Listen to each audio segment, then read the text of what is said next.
demi Allah saya bersumpah akan bicara sejujur-jujurnya dan sebenar-benarnya di hadapan kitab suci Al-Quran. Di hadapan kitab suci Al-Quran. Tanya.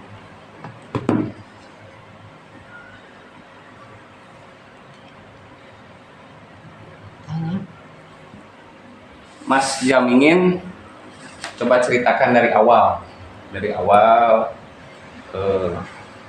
proses terjadinya jual beli tanah sampai sekarang seperti apa? Karena banyak nih masyarakat yang pengen tahu cerita yang sebenarnya seperti apa. Ya monggo, Mas Jamingin. Ya, saudara Yayan mau beli tanah ke saudara Ruspendi. Karena saudara Yayan itu nggak ada uang, saudara Yayan menyerahkan 1 unit mobil Honda Jazz ke saudara Ruspendi. Itu dihargain 210 juta, sedangkan harga tanah Ruspendi itu 300 juta. Jadi saudara Yayan masih punya hutang 90 juta lagi ke saudara Ruspendi. Jual beli tanah itu sudah sah, saya sendiri yang menyaksikan. Di situ ada istrinya, ada lagi almarhum supirnya itu ada. Waktu itu di dalam itu ada 5 orang termasuk almarhum. Gitu. Nah itu sudah resmi jual beli. Nah setelah Pak Ku menerima mobil itu diserahkan ke saya. Jadi saya dapat mobil itu bukan dari Yayan, dari saudara Kuwu. Ruspendi berarti ya? Saudara Ruspendi gitu. Disuruh jualkan. Awalnya sih bilang, Pak ini mau diantarkan ke rumah, gak usah, ditunda aja di Mas. Nanti daripada disangka orang hasil koruptor, karena dia baru jadi kepala desa waktu itu. Ya nggak apa-apa lah. Saya bilang, ini BPKB-nya aja disimpan sama Bapak. Nanti kalau ada yang beli, biar saya merapat ke Bapak lah. Tanggal kan saya bawa baik Mas. Gitu. Berarti tahun-tahun sabar Mas? Tahun 2019 itu kejadiannya. Terjadinya transaksi di mana Mas itu Mas waktu jual beli tanah? Di kantor desa Sukajaya. Di ruangannya apa di mana? Di ruangan Pak Ruspendi. Pak Ruspendi. Iya. Berarti waktu itu tahun 2019 Pak Yayan itu menyerahkan 1 unit mobil Jazz. Iya. Untuk membeli tanah Pak Ruspendi. Iya. Balikan hukum. Yang saya mau pertanyakan, itu harga tanah berapa totalnya Mas? 300 juta. 300 juta. Berarti Honda Jazz 210 juta, berarti sisa 90 ya? 90 juta. Nah waktu itu kan Honda Jazz belum kejual, Pak Ruspendi butuh uang jumlahnya 6 juta. Nah nelpon ke Pak Yayan nggak aktif. Karena dia butuh, saya tawarin uang saya pribadi. Saya kasih 5 juta. Ini ada Pak, uang saya 5 juta, kalau mau dipakai dulu. Ya sudah, nggak apa-apa, saya pakai dulu. Ya saya serahkan uang 5 juta itu ke kantor desa. Waktu itu saya bawa itu. Nah, yang menerima? Yang menerima langsung Pak Ruspendi. 5 juta. Iya, yang 5 juta. Nah besoknya Pak Yayan nelpon ke saya, ini ada panggilan tak terjawab, ada apa Mas? Pak Ruspendi butuh uang 5 juta. Nah kata Pak Yayan, kalau 5 juta nggak ada juga 3 juta. Itu ya nggak apa-apa lah 3 juta. Karena uang saya udah masuk 5 juta. Ya yang 2 juta saya ambil. Waktu ngambil saya punya saksi, ngambil yang 2 juta itu. Siapa saksinya? Saksinya Gun-Gun. Waktu itu bareng sama Gun-Gun saya ngambil uang yang 2 juta. Yang ngasihnya itu pegawainya dia, mungkin keluarganya ya. Di desa? Enggak, di rumahnya. Di rumah Pak Kuwu? Di rumah Pak Kuwu yang 2 juta. Nah, karena yang 3 juta itu memang hak Pak Kuwu, karena itu dari Pak Yayan gitu. Yang nggak pakai materai itu, karena kita percaya.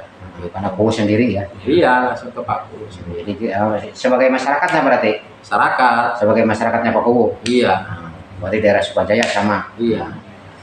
Nah begini, ini kan masalah hukum, ini saya kan butuh bukti ya, karena semua itu atas dasar kepercayaan, ya kan? Iya. Bukan, tidak ada kwitansi. Nah, masalah ini Mas bisa sebagai pidana ataupun tersangka, itu bagaimana prosesnya? Apakah ada intimidasi dari pihak oknum penyidik ataupun dari pihak Pak Kuwu sendiri? Coba ceritakan semua. Ya, waktu itu kan saya ditahan di Lapas Banjar, ya. Nah, ditahan di Lapas Banjar itu Pak Kuwu sama Pak Jaka itu datang ke sana, ke Lapas Banjar. Nah, di sanalah. Jadi dulu kan saya lagi marah sama Pak Yayan, ya kan. Apalagi Pak Yayan mau ada etikat, mau ngambil rumah saya, ya. Nah, disitulah datanglah Pak Jaka sama Pak Kuwu. Pak Jaka mengaku sebagai pengacara, gitu kan, pakai baju putih biasa. Di sini tulis Jaka SA, gitu ya. Saya orang awam ya percaya aja lah, intinya itu pengacara, gitu ya. Nah, disitulah saya disuruh tanda tangan dan mengakui bahwa mobil yang diserahkan oleh saudara Yayan itu dijual oleh saya. Waktu di desa itu juga diterima oleh saya. Itu harus seperti itu, dan itu harus ditanda tangan di atas materai. Nah, kalau kamu mau ngikutin bahasa Pak Jaka, dia mau ngasih bantuan hukum ke saya. Nah, ada bahasa kalau kamu nggak ngikutin, ya anak istri kamu tinggal di daerah Sukajaya, di daerah Kuwu. Disitulah saya mikirnya dari situlah bahasa itu ya nggak apa-apa. Apalagi saya lagi emosi sama Pak Yayan, gitu, ya nggak apa-apa lah. Saya tanda tanganin surat itu. Surat apa, Mas? Surat apa tuh? Surat bahwa yang menerima mobil itu adalah saya, dan saya jual, uangnya dipakai sama saya. Itu disuruh saudara Jaka. Itu sama Kuwu di situ ada. Kuwu juga ada. Iya, ada. Itu memang yang intimidasi itu Kuwu Jaka, yang sebagai pengacara Tea itu ngakunya mau beri bantuan hukum ke saya. Itu mau. Iya, tapi ternyata bohong semuanya, itu nggak benar. Itu nggak benar, itu cuma bohong lah. Nggak ada beri bantuan apa-apa Bu si Jaka itu. Itu makanya waktu saya ditangkap itu lah, urusannya kan sebenarnya itu kan sama Pak Yayan ya, si Ruspendi ya. Saya dibawa ke Polres. Saya sudah menerangkan ke Pak Sigit penyidik ya, bahwa yang nerima mobil itu ya Pak Ruspendi. Saya dapat mobil itu dari Pak Ruspendi. Saya jual mobil itu atas perintah Pak Ruspendi. Tapi katanya penyidik, kamu itu resi, bilang gitu. Kamu itu pembohong. Yang terima mobil itu kamu, yang jual itu kamu. Kamu jual mobil Pak Yayan, uangnya ndak kamu kasihkan Pak Yayan, bilang gitu. Ya disitulah, karena mungkin saya memang resi ya waktu itu, mungkin ya polisi berpikir kalau resi itu memang penjahat gitu ya, mungkin ya nggak apa-apa lah gitu. Ya itu. Dicatatlah semuanya bahwa BAP itu yang nerima saya, yang ngejual saya. Jadi Kuwu itu ndak ke ungkit-ungkit, udah semuanya harus diakuin sama saya. Udah. Itu atas diakui sama saya itu atas perintah siapa? Kan penyidik, saya harus seperti itu. Oh, penyidik. Iya, apalagi saya udah punya surat tanda tangan yang saya tanda tanganin di lapas. Waktu yang diintimidasi diintimidasi oleh Kuwu Jaka. Ya itu sudah ada itu, makanya ya saya tanda tangan aja lah, saya nggak mau ribet gitu. Pikiran saya itu diurus sama Kuwu. Gitu, kasus ini diurus sama Kuwu. Saya udah ditanya sama, kamu mau pakai pengacara? Itu waktu di ya pakai pengacara siapa? Pak Jaka, saya gitu, karena saya merasa mau dibantu Pak Jaka. Katanya si Sigit bilangnya Jaka itu lain pengacara, bilang gitu. Bahasanya Sigit, saya tahunya kalau jaka lain pengacara itu dari Sigit malahan, dari penyidik gitu. Itu makanya terjadilah tanda tangan saya seperti itu, seperti yang ada di BAP itu. Tapi lantaran ada 4 hari ya, kok saya nggak diurus sama Kuwu. Wah, saya udah nggak enak ini pasti Kuwu menyalahkan saya. Saya komunikasi ke Pak Yayan, datanglah Pak Yayan, saya cerita apa adanya sama Pak Yayan. Itu Ceritanya seperti apa? ya, bilang saya diintimidasi di Banjar ya, cerita yang saya ceritakan barusan. Nah, terus Pak Yayan nyuruh ke pihak kepolisian BAP ulang. Nah, sudah BAP ulang, saya bercerita apa adanya udah yang sebenarnya ya, tanpa takut ada intimidasi apa ini, karena sudah tahu kalau Pak Kuwu yang jaka itu ngebohong ke saya gitu, menyalahkan saya. Berarti gitu. atas bujuk rayunya beliau 2 orang itu ya? Iya. Jadi saya bertanggung jawab karena mau diurusin gitu? Iya, gitu. Karena waktu itu saya lagi marah sama Pak Yayan gara-gara kasus yang di Banjar itu. Saya emosi sama Pak Yayan. Oke, yang penting saya dibantu. Apalagi rumah saya kan mau dijabel sama Pak Yayan, gitu. Nah, saya nggak punya keluarga yang ngerti hukum. Ada tawaran hukum, syaratnya seperti itu, harus ngikutin aturan jaka. Saya harus tanda tangan, ya saya tanda tangan. Saya nggak mau banyak ribet. Gitu. Nggak dibaca itu? Ya dibaca itu bahasanya bahwa saudara Yayan menyerahkan mobil itu ke saya dan saya jual, uangnya pakai saya. Disuruh jaka gitu? Ya itu di tulisan itu sudah gitu. Ditulis sama jaka, itu ditulis dari rumah, udah diketik dari rumah. Saya mah tinggal tanda tangan. Padahal tidak seperti itu. Ya enggak. Udah karena saya suruh membohong gitu. Iya, karena saya suruh bohong, baru diiming-iming mau dikasih bantuan hukum sama dia karena dia ngaku pengacara. Gitu. Nah, dari masuknya BAP, kan BAP itu katanya ada 2 tadi tuh ya. BAP. Jadi BAP yang mana yang dimasukin sekarang akan menjadi tersangka? BAP yang pertama saya datang dari rumah dibawa ke Polres, itu BAP yang pertama yang bikinan si Sigit itu, yang penyidik Sigit itu. Nah, itu yang dimasukin, kan saya di BAP ulang. Di BAP ulang waktu itu ada Kanit Harun. Bagus itu, sesuai kejadian, ditulis semua kronologis itu sesuai kronologisnya. Tapi yang dinaikkan di kejaksaan pengadilan tetap aja yang hasil rekayasa, yang hasil ini pertama saya jadi yang benarnya mah tidak yang benarnya nggak dimenaikkan ke kejaksaan. Sampai ke kejaksaan saya kan nggak mau tanda tangan. Gitu. Karena apa?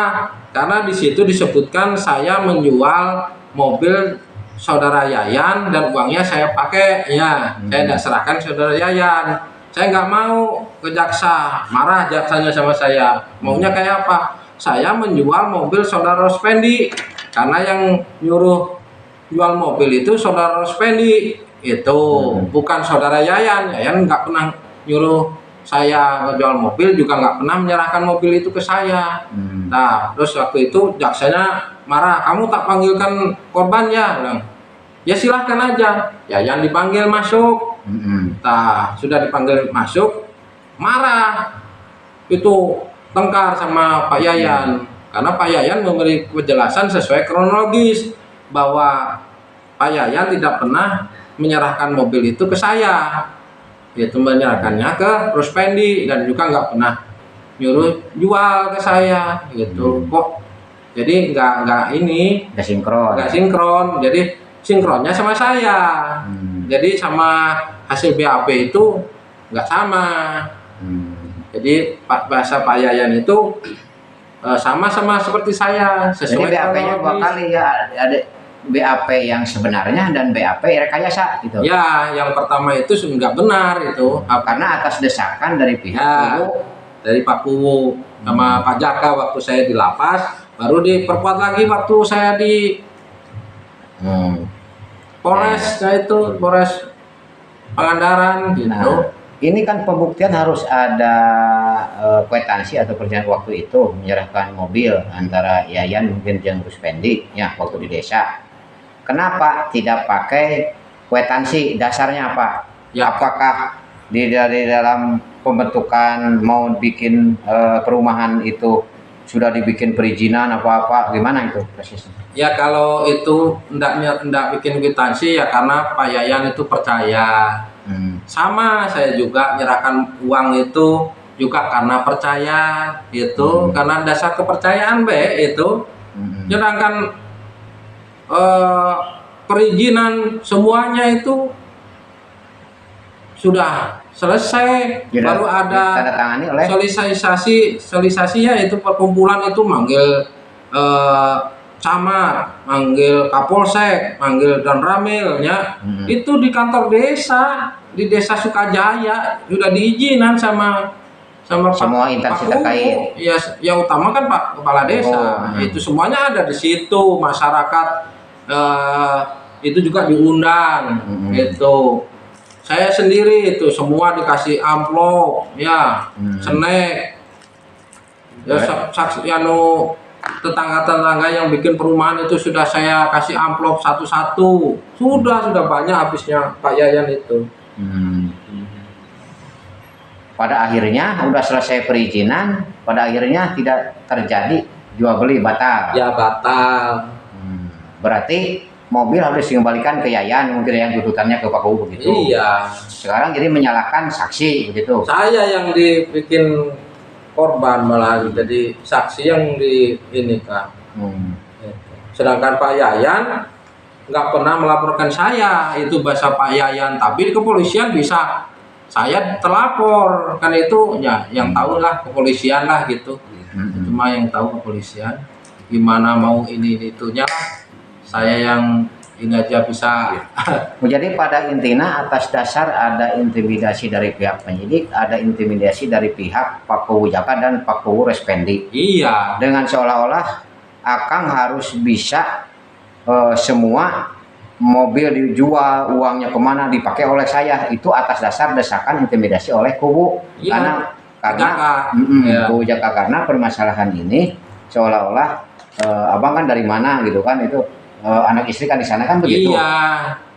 Apalagi waktu itu kan saya lagi emosi sama Pak Yayan gitu. Jadi karena rumah saya mau dijabel waktu itu, jadi marah, saya dimasukkan buih, saya makan uangnya kan enggak, cuman saya bawa unit unggul gitunya. Nah itu mau diurusin sama Jaka, mau dibantu bantuan hukum karena dia pengacara gitu. Saya percayalah gitu, tapi enggak ada sampai sekarang, enggak ada. Itu mah cuma bohong. Jadi tidak ada iming-iming menjanjikan dari pihak Ruspendi.